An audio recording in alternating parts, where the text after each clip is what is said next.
صرف 2 صحابی حضرت سعد بن ابی وقاص اور طلحہ بن عبید اللہ ہی تھے، اور دونوں تیر چلا کر دشمنوں کو آپ صلی اللہ علیہ وآلہ وسلم کے پاس ٹکنے نہیں دیتے تھے۔ آپ صلی اللہ علیہ وآلہ وسلم نے سعد بن ابی وقاص کے لیے اپنے ترکش کے سارے تیر بکھیر دیے تھے اور فرماتے جا رہے تھے، سعد تیر چلاؤ، تم پر میرے ماں باپ قربان ہوں۔ حضرت سعد بن ابی وقاص کا یہ مقام ہے کہ ان کے سوا آپ صلی اللہ علیہ وآلہ وسلم نے کسی دوسرے کے لیے ماں باپ کے قربان ہونے کی بات نہیں کہی۔ جہاں تک طلحہ بن عبید اللہ رضی اللہ تعالیٰ عنہ کی بات ہے تو ترمذی کی روایت ہے کہ رسول اللہ صلی اللہ علیہ وآلہ وسلم نے ان کے بارے میں اس روز فرمایا، جو شخص کسی شہید کو روئے زمین پر چلتا ہوا دیکھنا چاہے وہ طلحہ بن عبید اللہ کو دیکھ لے۔ حضرت طلحہ رضی اللہ تعالیٰ عنہ کو 39 یا 35 زخم اس روز لگے تھے اور ان کی پچھلی اور شہادت کی انگلی شل ہو گئی۔ اس درد کی وجہ سے ان کے منہ سے ہس یعنی کہ سیخ کی آواز نکلی تو رسول اللہ صلی اللہ علیہ وآلہ وسلم نے فرمایا، اگر تم ہس نہیں بسم اللہ کہتے تو فرشتے تمہیں اٹھا لیتے اور لوگ دیکھتے رہتے۔ حضرت ابو بکر رضی اللہ تعالیٰ عنہ جب احد کا ذکر کرتے تو کہتے کہ یہ جنگ مکمل طلحہ رضی اللہ تعالیٰ عنہ کے لیے تھی۔ اس نازک موقع پر اللہ رب العزت نے غیب سے اپنی مدد فرمائی۔ حضرت سعد رضی اللہ تعالیٰ عنہ کا بیان ہے کہ میں نے احد کے روز 2 آدمی کو سفید کپڑے پہنے ہوئے آپ صلی اللہ علیہ وآلہ وسلم کے ساتھ بہت سخت لڑائی لڑتے ہوئے دیکھا، اور میں نے اس سے پہلے یا اس کے بعد ان دونوں کو کبھی نہیں دیکھا۔ بخاری شریف کی روایت میں ہے کہ یہ دونوں حضرت جبرائیل علیہ السلام اور حضرت میکائیل علیہ السلام تھے۔ رسول اللہ صلی اللہ علیہ وآلہ وسلم کے ساتھ یہ حادثہ اچانک پیش آ گیا، اور جہاں تک صحابہ کرام رضی اللہ تعالیٰ عنہ کا سوال ہے تو وہ آپ صلی اللہ علیہ وآلہ وسلم کی آواز سن کر آپ صلی اللہ علیہ وآلہ وسلم کی طرف آندھی اور طوفان کی طرح دوڑتے ہوئے پہنچے۔ سب سے پہلے پہنچنے والوں میں آپ صلی اللہ علیہ وآلہ وسلم کے غار ثور کے دوست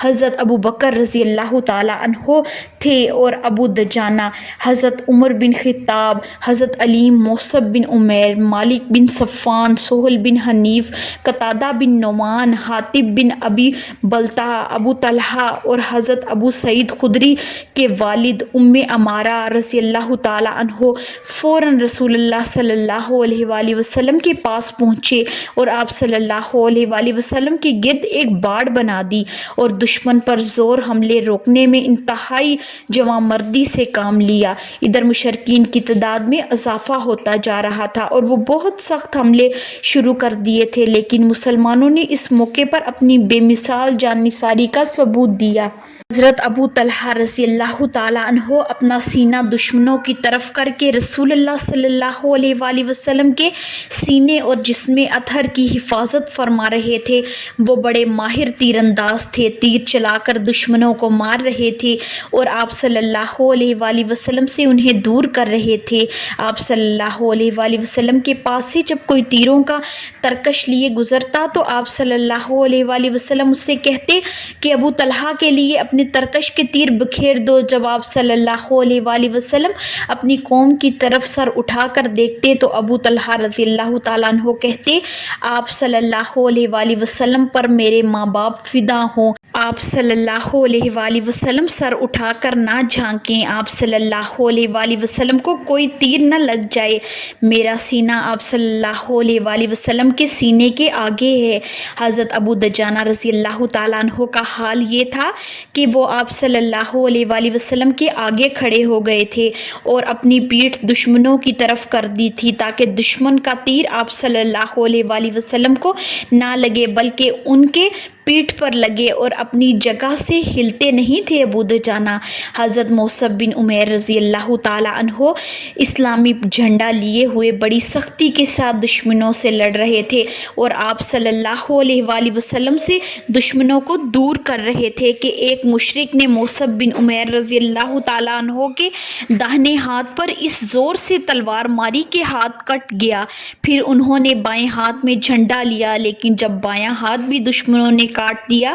تو اپنے گھٹنے سے جھنڈے کو ٹیک لگا کر سینے اور گردن سے لہرائے رکھا اور اسی حالت میں ابن کیمہ نے انہیں شہید کر دیا۔ چونکہ مصعب بن عمیر رسول اللہ صلی اللہ علیہ وآلہ وسلم کے ہم شکل تھے، اس لیے ابن کیمہ نے شور کرنا شروع کر دیا کہ محمد صلی اللہ علیہ وآلہ وسلم قتل کر دیے گئے ہیں۔ نعوذ باللہ۔ کل کی ویڈیو میں ہم رسول اللہ صلی اللہ علیہ وآلہ وسلم کی شہادت کی افواہ اور جنگ پر اس کے اثرات کے بارے میں بات کریں گے۔ ویڈیو کو اینڈ تک دیکھنے کا بہت شکریہ۔ اگر آپ کو آج کی ویڈیو پسند آئی ہو تو لائک، شیئر، کمنٹ اور سبسکرائب ضرور کریں اور گھنٹی کے نشان کو دبائیں تاکہ آپ کو آنے والی ویڈیوز کی نوٹیفیکیشن بر وقت ملے۔